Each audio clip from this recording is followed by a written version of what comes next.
Sama ang loob ng kampo ni Ann Curtis sa pagkalat ng di magandang litrato ng aktres sa internet. Ang litrato ay kuha ng siya'y mahubaran sa isang production number. Yan ang chika ni Nelson Canlas.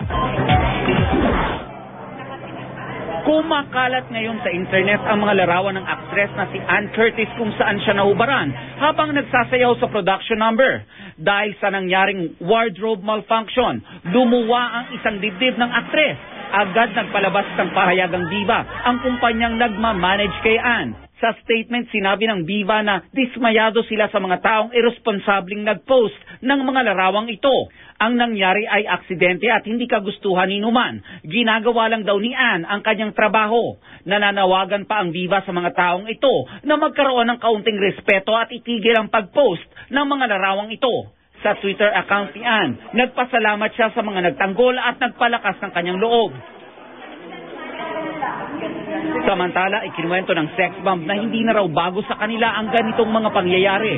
Kilala ang grupo sa pagsusot ng mga sexing costume habang sumasayaw ng mga matitinding dance steps. May ilang beses na daw na natanggal o napunit ang suot nila habang nagsasayaw.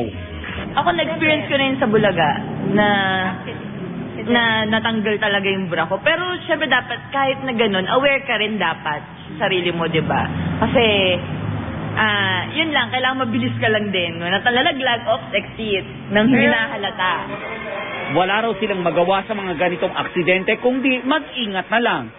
Naglalagay kami ng mga strap, safety pin, strap yung transparent para ma-maintain nyo kung ano yung itsura ng damit na hindi, na safe naman yung dating.